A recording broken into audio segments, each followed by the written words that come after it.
Aê, velho. Opa! E aí, meu amigo? E Tudo aí, bem? deu certo? Deu certo. Quando eu entrei aqui, muita gente entrou ao mesmo tempo. Entrou, sei lá, tinha quase 200 pessoas e eu recebi umas 15 solicitações ao mesmo tempo aqui. Acho Ah, que travou a plataforma aqui, mas agora deu certo. Como é que estão Perfeito, aí? deu certo. Tudo bem aí? Tudo bem? Como é que estão aí, Ribeirão? também. Estão Quente, falando. Bastante calor hoje aqui. calor. Então deve estar com um artesanal na mão aí. Aí, Ó, ó, essa é famosa, né? Eu Essa é vou. fabricada aqui em Ribeirão. É, aqui em Goiânia, quando a gente quer uma artesanal boa, a gente toma é a do professor Daniel, né? A melhor que tem aqui, a Fabricação Debro, própria. fabricação própria. Vou até pedir aqui para a Mariana pegar uma pra gente. Aqui, ó, fazendo o jabá aqui pro professor Daniel, a Debro aí, ó. aí, ó. Fala pra mandar pra cá, Júlio. Algumas. Não, por enquanto ele trabalha num esquema um pouco mais restrito, só para público selecionado. Mas em breve já vai estar aí pelo Brasilzão afora. Muito Já bom. vi que vai Prazerzão. terminar essa live. Prazerzão estar aqui com vocês. Mariana aqui, ó, pôr a Debro aqui pra gente. Obrigado, Mariana. Prazer é nosso, Júlio. Prazer é nosso. A gente agradece o convite da Sociedade Brasileira de Endo. É um prazer enorme estar aqui com vocês. Prazerzão. Um brinde aqui pra gente começar bem a nossa live aí, ó. Aí, ó. Valeu. Essa é a House Beer do professor Daniel. Mas então, vamos começar. Eu vou falar um pouco desse projeto. A maioria das pessoas tem acompanhado e tem dado um feedback bastante positivo.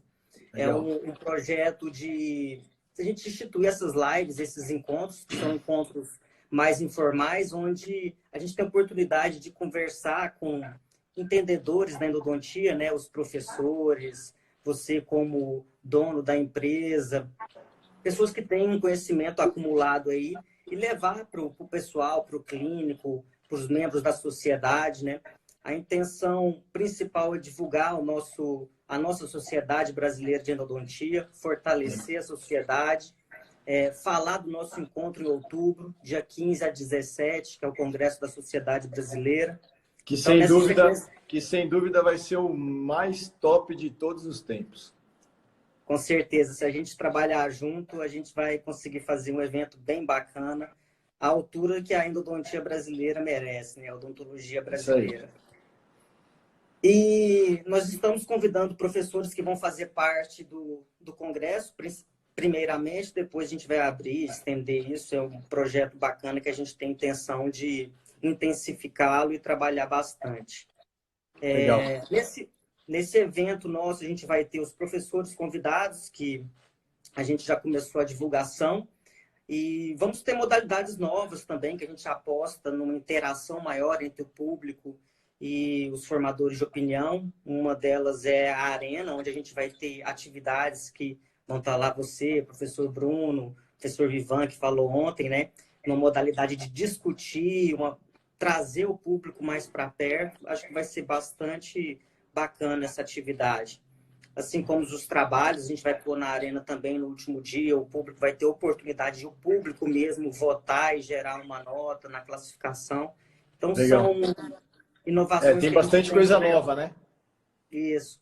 E a ideia é movimentar, deixar o público, o membro da sociedade, participar ao máximo do evento. Então, a expectativa é de que seja um evento bastante interativo e bacana. Legal, bom Bom, demais.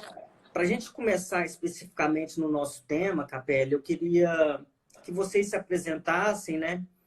A gente já te conhece, eu, quando te conheci, você era doutor, então o Capelli, doutor da USP, e hoje é o diretor de pesquisa em desenvolvimento da HELS. Eu queria que vocês se apresentassem, começam se apresentando, falando um pouquinho dessa transição da parte mais acadêmica para o empreendedorismo, como você se transformou aquele doutor formado pela USP, né? Assim como o Bruno Crozeta também vem de lá, da USP. Como você fez esse trajeto aí e já se apresentem os dois para a gente começar especificamente dentro do tema.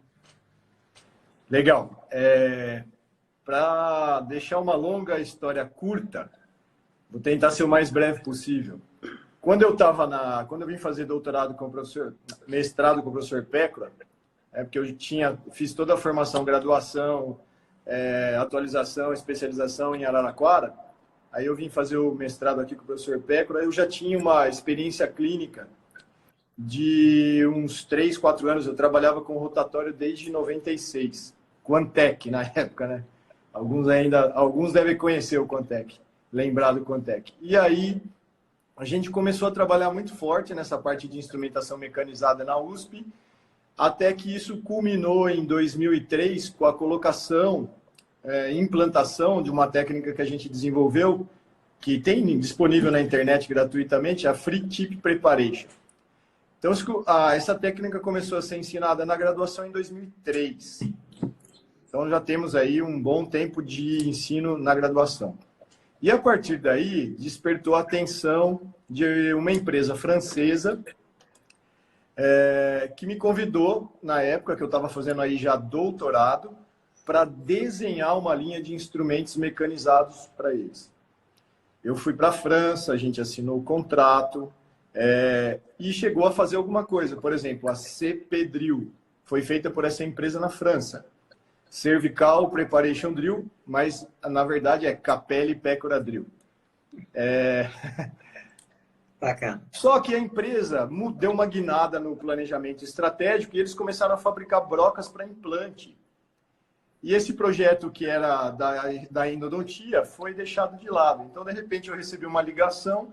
Capelli, o nosso projeto foi cancelado, mas tudo que você desenvolveu vai voltar para você, a patente, está tudo no seu nome e tal. Eu peguei aquilo, não servia para nada na época, e o professor Pécora falou assim, por que você não fabrica isso no Brasil? Falei, professor, por que eu sou dentista, não sou engenheiro, não tenho absolutamente conhecimento nenhum de como faz isso.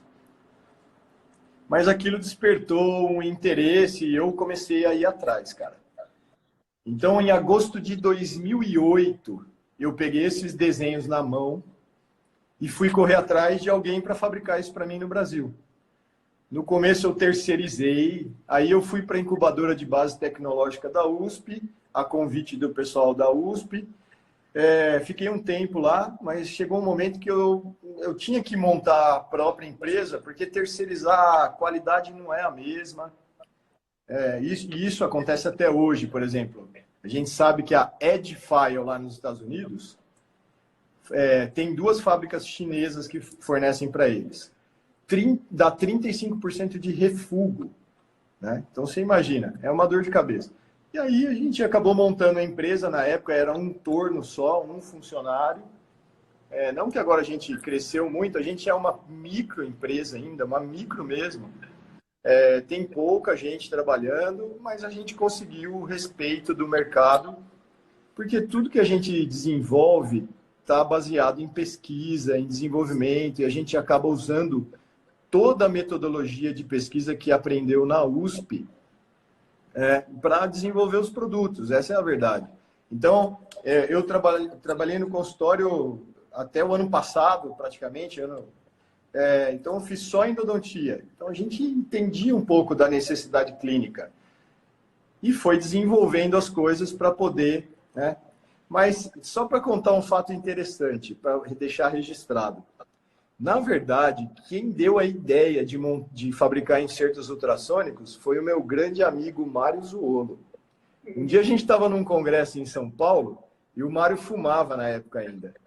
Aí ele falou assim, Capelli, vamos lá fora que eu preciso fumar um cigarro. Aí batendo papo, ele falou, porra, Capelli, você faz essas broquinhas aí, cepedril, não sei o quê, tudo complicado, por que você não faz ponta de ultrassom, cara? Putz, e aquele momento meio que caiu a ficha, assim, né? Porque eu já trabalhava com isso no ultrassom, com o equipamento da Spartan, desde 94, cara. Né? Então, assim, foi uma série de coincidências que foram acontecendo. E hoje a gente está muito feliz porque a gente exporta para a América Latina inteira. E o ano passado a gente começou, inclusive, a exportar para o Japão, cara. Você já imaginou? Então, assim, é uma coisa meio maluca, mas é verdade. O público e nessa que tem história toda... Um público que tem um nível de exigência muito grande com controle de qualidade, né? Ver Uma empresa brasileira entrando é muito motivo de orgulho para a gente aqui. A gente tem FDA, tá vendendo no Japão. Então, assim, tem uma aprovação internacional da qualidade do produto, porque eu sou um cara chato, como todo endodontista, sou detalhista, gosto das coisas bem feitas. E uma das vezes que eu estava dando aula na USP, no curso de especialização, o Reginaldo Santana, que é técnico do laboratório, me chamou no canto lá e falou assim: Capelli, se precisar de ajuda com curso, pega esse moleque aqui para te ajudar, que ele é fera, ele é ponta firme. E aí eu conheci o Bruno, e já faz 5 anos que o Bruno está com a gente, trabalhando, e ele fez a vida dele, é doutor pela USP, fez sanduíche em Houston, no Texas, é um moleque super bem preparado, tanto do ponto de vista clínico, quanto do ponto de vista acadêmico, entendeu? Que eu acho que é muito importante, como vocês aí em Goiânia, vocês são muito feras clinicamente e tem uma base científica que vem do professor Estrela, que é espetacular, né? Então, fazendo uma longa história curta, que não foi tão curta, é mais ou menos isso. Fala um pouquinho para a gente, então, aí, Cruzeta, da sua história aí, como é que você entrou nesse mundo aí da endodontia e se transformou aí no grande parceiro do Capelli aí. Então, primeiro, boa noite a todos. Eu estou vendo aqui que os meus alunos estão fazendo presença, que eu obriguei, orientados de graduação, pós-graduação. Isso aqui tá valendo nota, viu? Mas estão de parabéns. Mas eu não vou ser longo, mas eu estou bem feliz, primeiro, de participar. Desde o convite do professor Daniel, de participar do SBM, de estar na grade, estar junto falando com o Capelli, que eu falo para todo mundo, e isso não tenho... Né, quem me conhece sabe disso, o Capelli virou um dos meus tutores, né, é o meu irmão mais velho. E eu conheci o Capelli, foi justamente isso, eu conheci o Capelli durante o meu doutorado. Eu vim do Paraná, fiz só o doutorado, fiz mestrado, especialização no Paraná, e vim fazer o doutorado na USP de Ribeirão. Conheci o Capelli, comecei substituindo ele numa aula lá com o Luciano Atividade, com a equipe da Metodista, dei uma aula lá, era só para substituir. Aí dei uma aula, 2, 3, e quando eu vi, a gente já está... Hoje eu estou ao lado e vendo, e pude ter a honra e o prazer de ver o crescimento da empresa.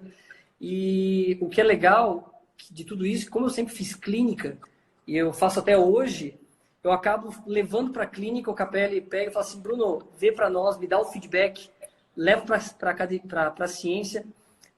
Como o Capelli falou, hoje o grupo de pesquisa que eu estou mais ligado é o grupo da Universidade do Texas, em Houston, do professor Renato Menezes, que eu estou com uma espécie de pós-doc training lá, que eu tenho que ir 2 vezes por ano, junto aqui com o trabalho, junto aqui com a USP de Ribeirão ainda. Então, a gente está ainda testando na clínica, levando para a ciência para tentar ficar no melhor padrão de qualidade que tem, né? Então, a minha vida hoje basicamente é essa. Eu sou professor de graduação, sou clínico e ainda tento pesquisar ainda, ficar na pesquisa. Os alunos aí, ó, viu? Mas, basicamente é isso. E hoje eu sou, né, até suspeito em falar, mas eu sou apaixonado por ultrassom, viu? Porque eu comecei a ir atrás e estudar cada vez mais, participando da criação do Capelli, nos testes, e a gente está aí nessa hoje rodando para tudo que é lá do Brasil, América Latina, Estados Unidos, para onde tem que a gente vai defender essa ideia, defender essa bandeira do ultrassom, né? Com bastante seriedade. Então a gente tem que seguir o caminho do mestre, né? Tipo, levar a sério, mostrar só o que tem evidência científica, e a gente está tentando nessa luta aí. Parabéns aí pelo trabalho. Você fez o link aí com a clínica. Vamos começar falando um pouquinho exatamente dessa aplicação clínica. Ontem, na live de ontem, foi levantado um trabalho do professor Gavini, um ensaio clínico, avaliando o efeito do ultrassom na redução do micro-organismo durante o preparo do canal radicular. E a conclusão desse ensaio clínico, desse trabalho que foi publicado no International Endodontic Journal, do professor Gavini junto com a professora Érica, eles chegaram a essa conclusão de que a utilização do ultrassom ele promoveu a redução do número de micro-organismos no interior do canal radicular, né, nessa avaliação.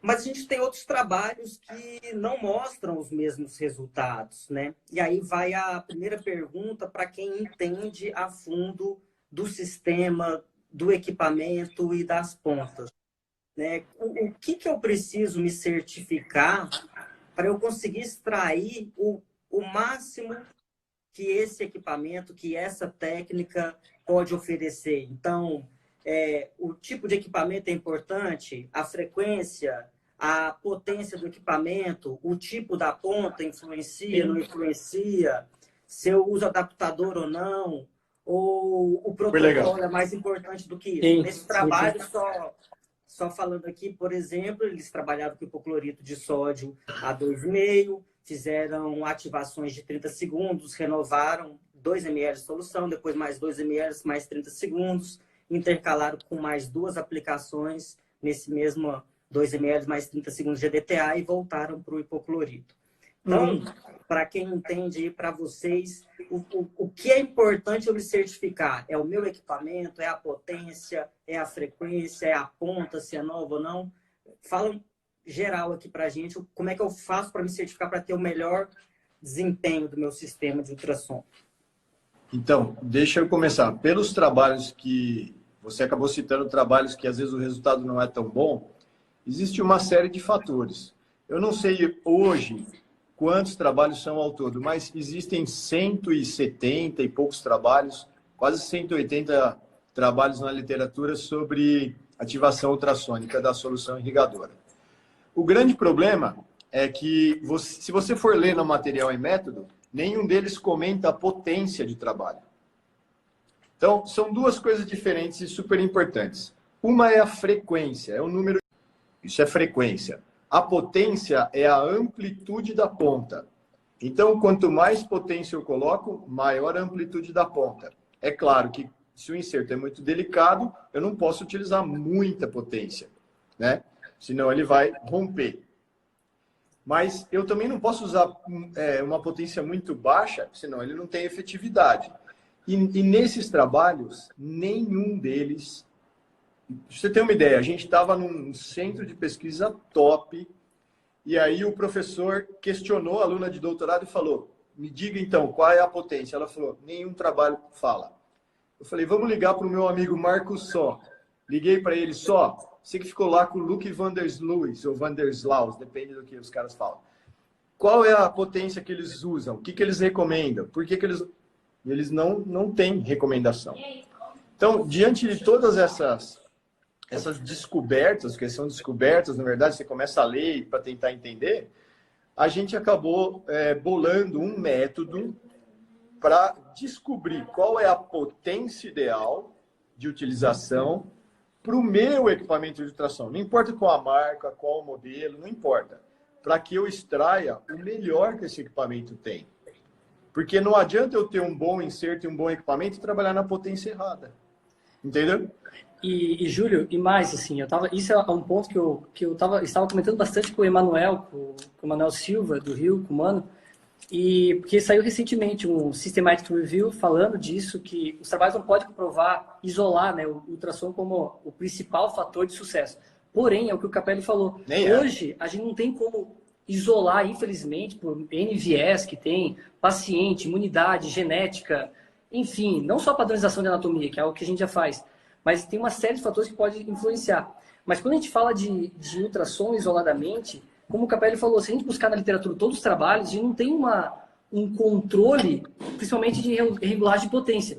Isso que a gente está sugerindo, isso veio da física e da mecânica. Na verdade, nem é de endodontista, de periodontista, de dentista. Isso é da física. Na verdade, foi um engenheiro do ITA que nos ajudou a pensar nisso, nesse ponto de pegar e regular a potência, chegar nesse ponto, porque não fala. Até agora está começando a surgir os trabalhos, já sugeri isso aí até para o pessoal de Bauru, pessoal do Rio, e para começar trabalhos agora, Júlio, para poder provar que esse controle, ou essa regulagem de potência, você trabalhar com a ponta na sua ressonância ideal, vai fazer totalmente diferença do que você colocar 1, 2, né, que depende, né, de aparelho para aparelho. Eu estava olhando ali, estava vendo. E como regular a potência, então? Independente do equipamento que você tenha, e do inserto que você está trabalhando. Pode ser Helce, pode ser qualquer outro, não importa. Você vai ligar o fluxo de água. A água tem que estar gotejando rápido, quase que... E aí você vai no botão de potência e da menor potência para maior, você vai gradativamente aumentando a potência e observando o que está ocorrendo aqui na ponta do inserto. Conforme a potência vai chegando próxima do ideal, é criada uma microvaporização. Você vai vendo uma névoazinha de água se formando. E aí você vai aumentando, aumentando. Então, veja, primeiro que não é um valor fixo. É uma faixa de trabalho, que vai da menor potência eficiente até uma determinada potência, que é o máximo de potência. Você ultrapassando esse ponto, o que acontece? Existe um ponto de ruptura. A água espraia e não goteja mais na ponta. Aí você fala, opa, passei da potência ideal. A hora que você volta o botão, ele volta a pingar na ponta. Então é um método muito simples de fazer isso, que funciona para qualquer inserto, para qualquer ultrassom, independente de marca, de modelo, e que você vai estar trabalhando numa potência bem próxima do ideal. Até porque, Júlio, é a amplitude correta, como aumenta potencialmente a amplitude, como o Capelli falou, e outra, né? Uma coisa que a gente não para pensar. Mas se você está chegando a gotejando na ponta do inserto, você está resfriando o metal. Então ele não vai chegar no ponto para esquentar demais, uma coisa assim, vai levar a fratura, a fadiga do metal e ele fraturar, que é uma das causas também, né? Tem uma foto aqui, só quero mostrar essa foto aqui, Júlio, acho que dá para ver aí, ó. Olha lá. Essa seria a imagem ideal de uma ponta regulada, ó. A gota e essa vaporização próxima à saída da irrigação. Show. Deu para ver bem aqui. Bacana. Então, assim, é para todas as pontas, né? Eu vou emendar aqui em um outro trabalho também. Trabalho até foi executado durante o pós-doc do professor Daniel e também foi mencionado ontem, né? Então, é uma revisão sistemática onde eles fizeram uma análise com o objetivo de responder se a ativação por mecânica da solução irrigadora, qual o efeito disso sobre a dor pós-operatória. E ao contrário do que muitos pensariam, a utilização de sistemas para ativar a solução irrigadora, né, como o ultrassom sendo um deles, ele promoveu a redução da dor pós-operatória. Então, isso sugere que é um sistema seguro com relação ao extravasamento desse hipoclorito para a região periapical. E aí a pergunta, então, para vocês discorrerem um pouco sobre isso e já entrar um pouco no mecanismo de ação mesmo do ultrassom na solução irrigadora. O sistema de ativação com ultrassom, ele é realmente seguro? O porquê que ele não vai promover esse extravasamento? Ou o que eu tenho que me certificar para que não promova esse extravasamento da solução irrigadora para a região periapical? Ponto número 1. Mantenha o inserto, a Irrisonic, por exemplo, 2 milímetros aquém do comprimento. Você não precisa chegar no comprimento de trabalho, não deve chegar. Ponto número 2. Pela própria ação, né, quando você tem a ponta do ultrassom está trabalhando, ela faz um movimento de lateralidade. Então, você quando coloca um inserto sobre uma bandeja com água e alguma coisa que você possa observar, você vai ver muito bem que o ultrassom ativa e empurra em lateralidade a solução, não em direção apical. E é isso que é um efeito que acaba não causando nenhum tipo de dor pós-operatória, por extravasamento. Isso. A gente tem até um vídeo no nosso YouTube, no nosso site, e eu mostro muito isso em aula, que a gente faz ativação, eu cortei o molar ao meio, e a gente faz ativação ultrassônica e está com uns grãos de café. Os grãos de café vão sendo removidos e você não vê nenhuma gota em direção apical. Essa é uma grande vantagem do ultrassom, né? Porque você tem essa ação em lateralidade e não impulsionando a solução irrigadora, né? E isso aí, Júlio, na verdade, na literatura, tá chamado, é o que o Luc van der Slaus, em 2007, quando começou esses trabalhos, falava do Acoustic Mic Streaming, né? Que é você pegar, na verdade, faz aquela nodos, antinodos, que joga e fica movimentando, vai e volta, e lateralidade, e não chega até... ele varia entre até 3 milímetros, de 2 até 3 milímetros da ponta do inserto para frente. Então, ele não, dificilmente vai extravasar realmente, né? E o pessoal está perguntando aqui, Júlio, eu estou vendo aqui, que se usa com a porta de irrigação fechada, né? Sim, porque quando a gente fala de PUI, Passive Ultrasonic Irrigation, que na verdade passivo não tem nada. Não tem nada. Mas o conceito é o que é? É a solução, é a solução dentro do canal, ponta, né, sem irrigação, e você ativar. Isso é passivamente, né? Então, enfim, é basicamente isso. Por isso que eu acho que o risco de extravasamento é menor, né? Esse controle. E veja que interessante. A gente gosta de ler essas coisas. O Bruno estava até me mostrando um trabalho muito legal que saiu recentemente do Versiani.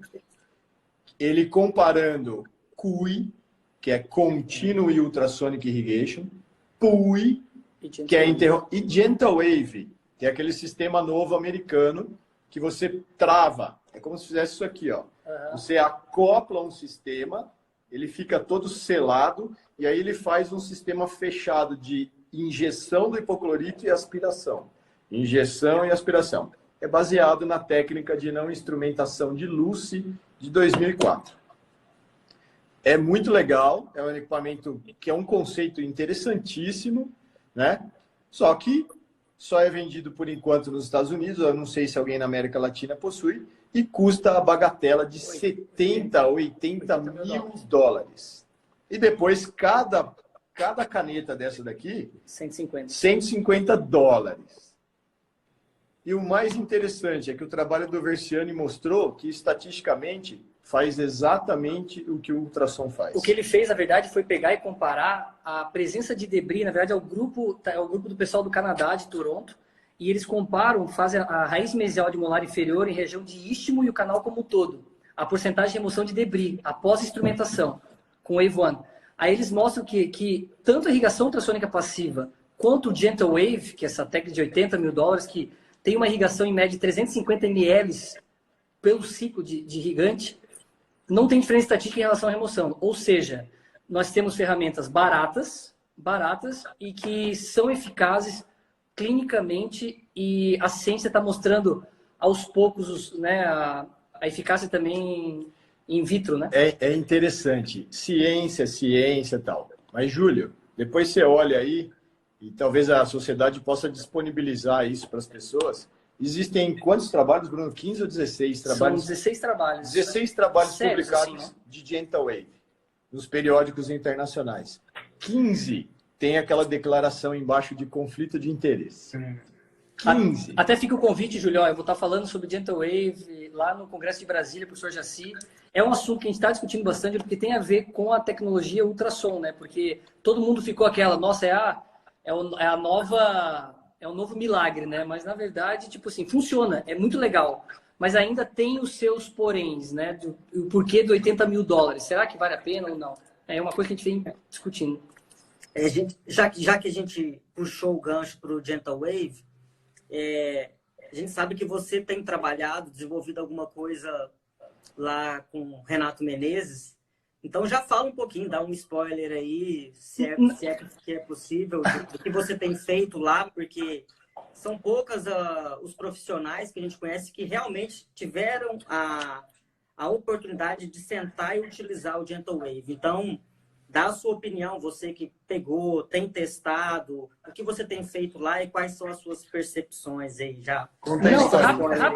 Rapidamente, Júlio, quando eu fui, a gente tem no último ano, há 2 anos atrás, na verdade, a gente estava no Congresso da Associação Americana, e eu, como todo mundo, a primeira vez que eu vi ou ouvi falar, você pensa, meu Deus do céu, foi resolvido nossa vida, porque a propaganda inicial do Gentle Wave, o que é? Mínima instrumentação, um ciclo de 7 minutos e meio, 8 minutos de irrigação, aspiração contínua, um ciclo fechado, 400 ml de solução, eu injeto um biocerâmico ou algo do gênero, fecha e acabou. Um cone lá só de carreador e acabou. Uma instrumentação 2004 e acabou. Acabou. Então, a primeiro momento, ele brilha os olhos, porque é um grande facilitador e mostrando sucessos em relação à nossa complexidade do sistema de canais articulares. Então, a gente pensa, pô, é um sucesso, vai chegar, né, em todo lugar. Só que, com o passar do tempo, vendo as pesquisas, né, a gente foi começando a notar isso. E o meu primeiro ansiedade, como eu estudei no mestrado, na especialização, no doutorado, retratamento, eu pensei, Júlio, fica remanescente sempre. Nenhuma técnica remove. A literatura mostra isso e na clínica eu vejo isso.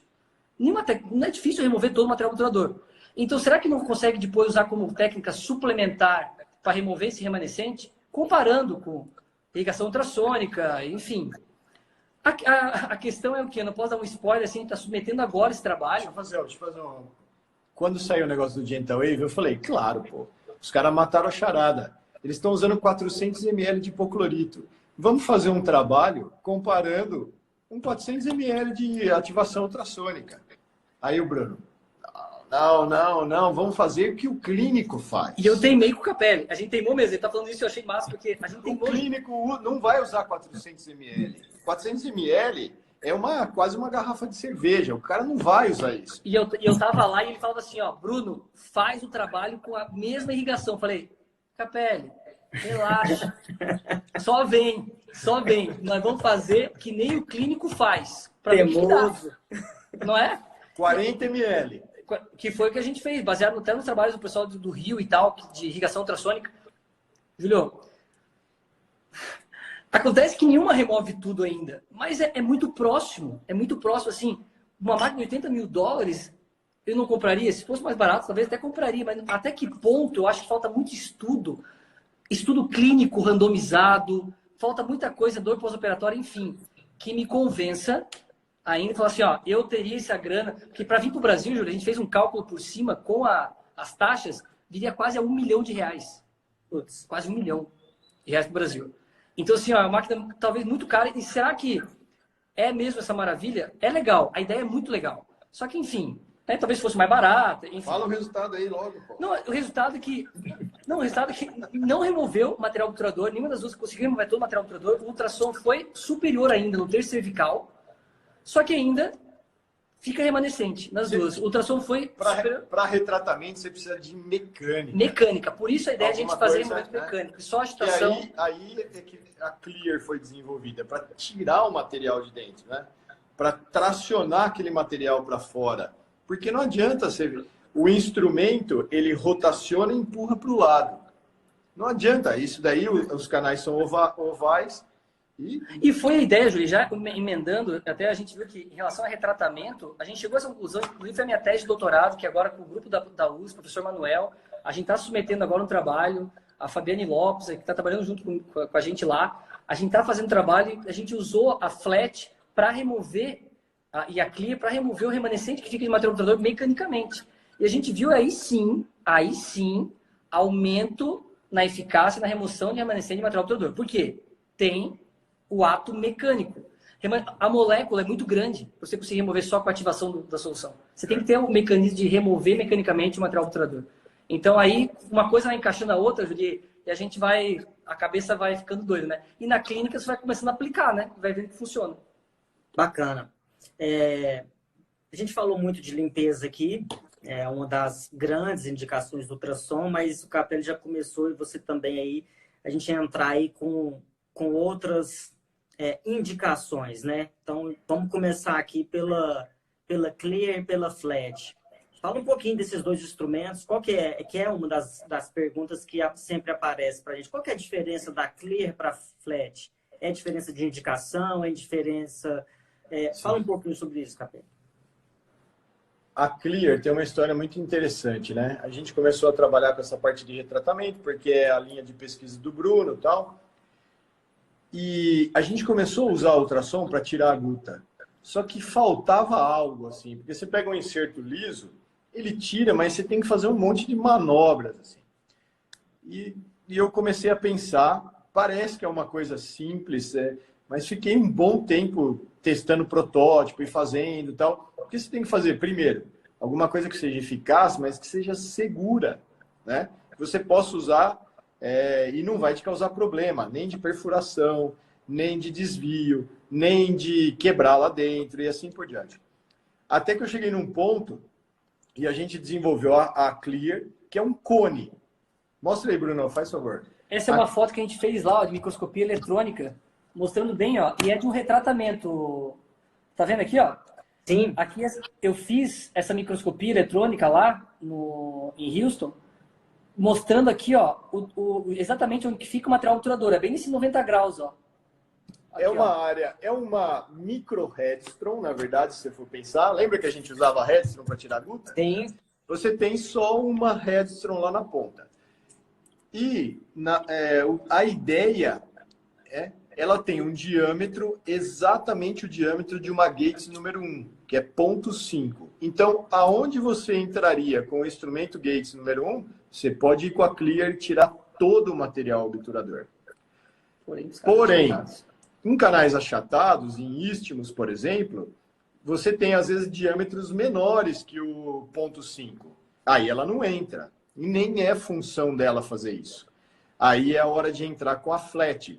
A flat é o mesmo inserto, só que ele foi fresado e perdeu uma parte aqui e outra aqui. Ele ficou só com duas hastes, duas partes laterais de área retentiva. Só que o diâmetro de 0,5 foi para 0,25. E aí eu consigo penetrar na maior parte dos istmos. Essa aqui, ó. Essa é a diferença, ó. Essa é a flat. A flecha é a achatada, né? Júlio, como elas são muito semelhantes, é só a pontinha que tem diferença. Uma ideia que a gente teve para diferenciar as duas, na hora da clínica ali, é muito difícil, às vezes você fala, pô, qualquer outra, você tem que olhar na lupa, no microscópio. Então, a partir de agora, as Clear vem Black, que é um revestimento que chama Diamond Like Carbon, DLC, e as Flat vem Gold, que é nitreto de titânio. Então, isso aumenta a resistência superficial, a durabilidade e tal, e você consegue diferenciar Clear Black, Flat Gold. Até porque, Júlio, tem mais uma. Na clínica, quando a gente fez preto, eu falei pro Capela, além de ser estilosa, eu gostava de certinho preto e tal, quem trabalha com microscópio é muito legal que você não tem o reflexo do metal no teu, voltando. Então, você vê aquele preto fosco, é bem legal. Com a gutapercha. E outro detalhe, para refresar aqui, uma coisa que acontece muito na clínica, quando você retrata, você está removendo a guta. Canal oval ou long oval, que é achatado, ou flat, que é achatado, você instrumenta e a gutapercha joga para as áreas polares. Jogou para as áreas polares, você fez o quê? Jogou para a área polar, entra com a flat se for achatado, nas áreas polares, de baixo para cima, e se for oval até long oval, entra com a Clear de baixo para cima. Essa é a indicação, basicamente. Até foi o que o pessoal perguntou. Aqui na pergunta, qual que é a ponta que mais utilizada? Hoje, no meu consultório, é a Clear, a ponta mais utilizada. Eu fiquei muito feliz, viu, Júlio, ano passado, porque o Gustavo Dedeus me ligou e falou, cara, nós vamos publicar um trabalho no Journal of Endodontics. Que legal, ele publica pra caramba, né? Eles compraram lá no Rio a Clear e não me pediram nada, não me falaram nada, eu não estava nem sabendo que eles iam fazer o experimento. Eles fizeram todo o trabalho de pesquisa, fazendo uma análise comparativa em canais ovais, pincelando os instrumentos, que no caso era reciproque, ou fazendo uma complementação com a Clear. Né? A instrumentação, né? A instrumentação, mas depois você usa a Clear para fazer as áreas mais achatadas. As áreas polares. E o resultado foi estatisticamente superior para Clear. Né? O Rodrigo Vivan tem orientado também um pessoal lá na USP, ele e o Marco Húngaro, na USP de Bauru, e todos os trabalhos têm mostrado a eficácia da Clear. Principalmente quando você entra com ela para fazer todo o terço cervical e médio, e aí sim, depois no terço apical, você vai usar um instrumento tradicional, né? O reciprocante ou rotatório, da sua preferência, tá? Às vezes, se o canal é um pouco mais reto e tal, dá para você chegar até o ápice, tá? Ó, Julião, vê se consegue ver. O pessoal consegue ver aí? Olha só, aqui é eu trabalhando com uma clear no terço apical, ó. Olha lá, ó. E no final, a radiografia, olha até onde que vai. Canal reto, ela possibilita isso, ó. Vai até no terço apical, né? Praticamente, Porque praticamente. ela tem o mesmo diâmetro de uma Gates número 1, entendeu? Uma 1.5. É um instrumento 50, tá? Capela, Pode falar, Julião. Fizeram uma pergunta aqui. A gente já falou muito de potência, você explicou lá no início da live, mas a regulagem é do mesmo jeito que você falou para a R-Sonic, faz para ela também, Sempre né? a mesma. Goteja a água. Isso leva 5 segundos para fazer. Goteja a água, vai aumentando a potência gradativamente, formou uma névoazinha, uma nuvem de água, aquela é a potência certa. Aí, na endo, por exemplo, o que a gente faz? Corta a água e trabalha seco na maior parte dos procedimentos. A clear, especificamente, você pode trabalhar seco para termoplastificar a guta. Então, você introduz na guta, ela vai plastificar e você traz. E depois, quando ela começa a plastificar a guta e a guta começa a pegar na parede, aí você pode ligar a água e o próprio fluxo de água, em conjunto com a ativação ultrassônica, remove aquela guta que está aderida nas paredes. Bacana. Vamos falar um pouquinho de uma outra grande indicação do ultrassom, que também é uma dúvida frequente que surgiu nos nossos stories. Vamos falar sobre a utilização do ultrassom para remoção de retentores, né? A remoção dos retentores metálicos, sejam eles metálicos fundidos ou pré-fabricados, a gente tem bem estabelecido técnica como fazer essa remoção com ultrassom, né? Tipo de ponta, enfim. Mas uma dúvida que apareceu aqui, eu preciso utilizar 2 equipamentos, 2 pontas? Se sim ou não, se isso tem diferença ou não. E nas situações que agora começa a surgir com uma frequência maior, é quando eu tenho a necessidade de remover um pino que não é metálico. Qual que é o comportamento do pino de fibra junto com a resina, um núcleo de preenchimento de resina ali, com as pontas de ultrassom? E se existe alguma técnica específica com ultrassom para facilitar na remoção desses Obrigado, Rui. O Rui Pereira da Costa. Tá aí. Muito boa pergunta, Júlia. Assim, essa é uma dificuldade cada vez mais frequente, né? Existe uma técnica muito eficiente, que é a Sisu, divulgada pelo Ângelo Freire, pelo Patrick Baltieri em todos os cursos e tal, utilizando 2 equipamentos de ultrassom. Mas a gente sabe que não é a realidade da maior parte das pessoas e eu também não sei se é tão necessário. O que é importante? Vou aproveitar o copo aqui para mostrar. Quando eu tenho, por exemplo, vou usar um inserto E12, isso é fundamental. Sempre que for usar ultrassom, a irrigação é importantíssima. Tanto no pino metálico quanto no pino de fibra. Então, a irrigação tem que estar perfeita, a água tem que estar correndo, chegando até a ponta. Mesmo que eu esteja na potência máxima. Então, o nosso inserto E12, ele foi testado, projetado, eu posso pôr em 100% de potência, a água vai até a ponta. Porque eu não posso transmitir calor, senão eu posso causar necrose. Necrose de ligamento, necrose óssea. A Cris Uolo mostrou um caso no Dental Canal lá, que o paciente perdeu o osso de central a canino enorme, uma perda óssea por causa de aquecimento. Então, a refrigeração é muito importante. E aí você tem que procurar um ponto de vibração ótima. Então, você vai correndo aqui o mais cervical possível. Imagine que minha mão é o tecido gengival. Eu não é para trabalhar com ultrassom aqui nem aqui. É aqui, ó, o mais próximo cervical. E eu vou correndo com o inserto E12 e a hora que ele chega, ele atinge um lugar que é o ponto ótimo de vibração. O barulho fica totalmente diferente. Fica um barulho bem estridente. E você começa a observar que a linha de cimentação começa a trincar porque o núcleo está trepidando assim. O único objetivo dessa técnica é trincar a linha de cimentação. Nada mais. E aí o núcleo naturalmente vai se soltar porque ele é cônico. Ele foi colocado ali e a única coisa que segura o núcleo é a linha de cimentação. Ok?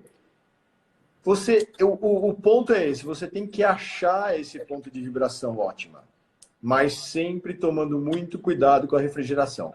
A partir do momento que você achou esse ponto, permaneça ali, não saia, não fique trocando de lugar. Fique ali e pode cronometrar 1, 2, 3, 4, 3 a 4 minutos, no máximo, o pino solta. Até mais, só para acrescentar, Júlia, é importante, meus alunos sempre perguntam isso e realmente, eu estou vibrando, estou vendo que está fazendo barulho diferente e não sai o pino. O que tem que cuidar? Antes de tudo isso, fazer o quê? Um bom desgaste da estrutura metálica. Você tem que reduzir o volume de metal. Reduzir o volume de metal, expôs a linha de cimentação, sim, quebra a linha de cimentação e vibra. Não está saindo? Pega, reduz um pouquinho mais o volume de metal e acha essa posição. E a água, justamente por causa disso, você vê a diferença isso, né, Capelli? Quando você está na clínica, a própria água ela ajuda a amolecer, geralmente é fosfato de zinco, né, que usa para fazer cimentação. Você ajuda a amolecer e tal, e ele ajuda realmente a tirar e refrigerar durante a vibração. Né? A gente tinha essa dúvida, e o meu amigo Key, lá de Campo Grande, fez um trabalho junto na universidade. Eu não quero errar os números, mas eles tiraram, depois o Key, se ele tiver, ele pode até confirmar, acho que 125 pinos com um inserto, um equipamento de ultrassom, e 125 utilizando 2 equipamentos de ultrassom. E, estatisticamente, a diferença de tempo foi insignificante. Então, assim, mas eu preciso ter... Não precisa. Se você seguir o protocolo correto... Não, pode falar. Se você seguir o protocolo correto, você vai conseguir um bom resultado e em menos de 5 minutos você tira qualquer pino metálico. Eles estão perguntando aqui, Júlio, para remover a linha de cimentação, que broca eu uso? A professora Patrícia Ferrari, eu acho que colocou aqui, muito legal, E5 e a E8 para quebrar a linha de cimentação, ponta lisa. Primeiro, a E8 ela tem uma pontinha tipo lápis apontado assim. Porque a gente usava no passado o LN, mas é super difícil de achar essa broca LN.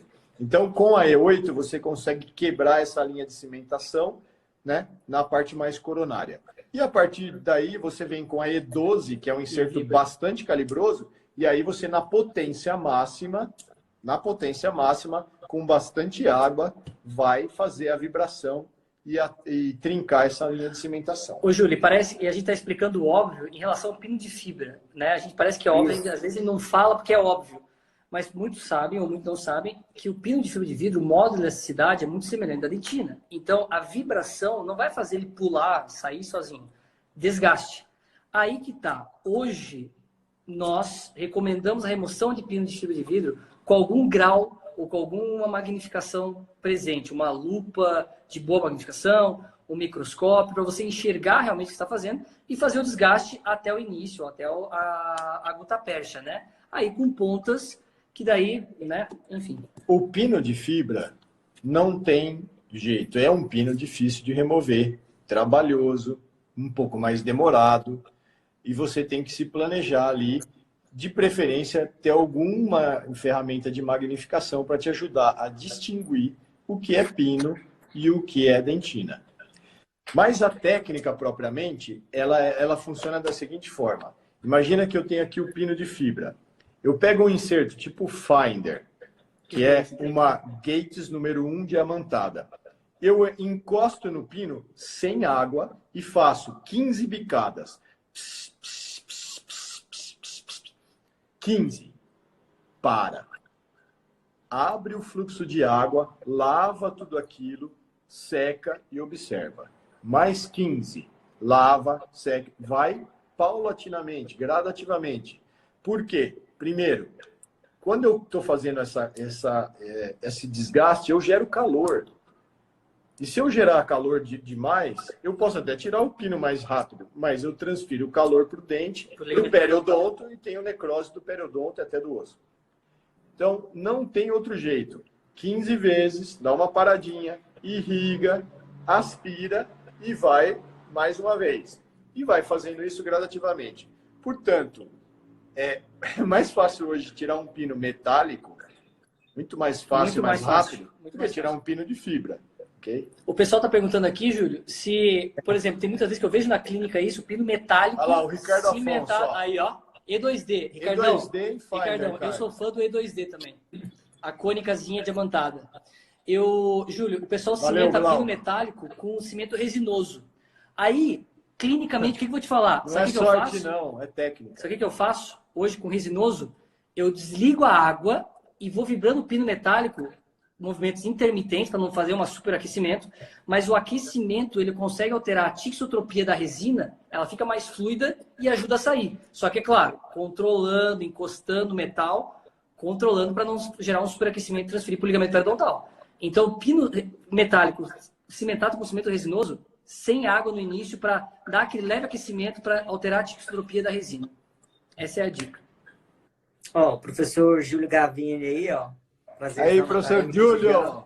Tá falando obrigado aí pela participação. Obrigado, valeu, Cássio. professor. Cássio, direto de Portugal. Ricardo Bernardes. Ricardão, Mateuzinho, todo mundo aí. Tá todo mundo prestigiando. Obrigado, Júlio. Valeu, obrigado. Cheio de gente boa aqui prestigiando. Vamos falar um pouquinho, então. Nosso tempo tá caminhando quase mais estourando, né? Vamos falar um pouquinho sobre questões técnicas mesmo. A gente tem uma série de perguntas aqui, perguntando se no sistema de vocês, Real, se eu posso utilizar algum tipo de adaptador, como é que é a questão das chaves, né? Se a chave que eu uso no meu ultrassom eu consigo usar nas pontas de vocês. Fala um pouquinho sobre isso, Capelli, os adaptadores e as chaves. Por exemplo, tem equipamentos de ultrassom, o DABI, ele tem uma chave diferente, uma chave de aperto, né, diferente. Aquela chave não funciona para os nossos insertos, principalmente os de endo, que tem uma angulação mais fechada, tipo 90 graus. Ela não consegue se adaptar. E você acaba entortando ou causando algum dano ao inserto ou não apertando de forma adequada. O ideal, então, é que você use a chave que a gente fabrica, que é uma chave bem pequena e ela é feita assim propositalmente. Porque eu não quero dar um torque demasiado na hora do aperto, porque com o tempo, se eu ficar torqueando muito forte aquilo ali, eu posso romper o parafuso. E esse parafuso, se ele romper, eu tenho que trocar a caneta, que é basicamente ou praticamente o preço de todo o equipamento, tá? Então a chave tem que ser a chave que a gente recomenda e tem, que é uma chave específica pequena para não gerar muito torque. E sobre adaptador, Júlio, uma coisa que a Health faz é não fazer adaptadores. Todos os insertos são inteiriços. Eles se adaptam direto no ultrassom. Por quê? Isso, para eu ir atrás de ciência, atrás de por quê, né, que o adaptador é tão diferente você trabalhar na clínica com um inserto que você coloca adaptador e um inteiriço, é bem diferente o trabalho deles, né? E aí, Ricardão? É bem diferente o trabalho deles, né? É tipo, a forma de trabalhar com eles, você vê que é diferente. Por quê? Se você for ver, quando aumenta a distância entre a ponta e aonde gera energia, o meu transdutor, quanto maior essa distância, maior eu perco a energia em forma de calor e diferente vai chegar a potência na ponta realmente. Na verdade, então, quando tem adaptador, o que eu estou gerando de potência não está chegando real na ponta 1 para 1, entendeu? Eu sei que tem algumas pontas que funcionam, até de marcas internacionais, mas ainda o inserto inteiriço, ou seja, encaixar o inserto direto no meu transdutor é muito melhor em relação à eficácia. Então, quero comprar uma ponta, quando for ligar lá na... qual que é a primeira pergunta que eu vou fazer? Qual é o modelo do teu ultrassom? Algum dos 4 modelos ou 6 modelos de encaixe vai ser algum deles e vão te mandar a ponta exata para o teu ultrassom. Bacana. Muita gente participando aqui, tá? Um público bem bacana, uma média aqui de quase 400, né? Agradecer aqui ao pessoal que tá prestigiando. Nessa linha, Capelli, dessas questões mais técnicas, né? Existe uma pergunta frequente também, que é a seguinte. Já aconteceu de eu estar utilizando a ponta e a ponta quebrar.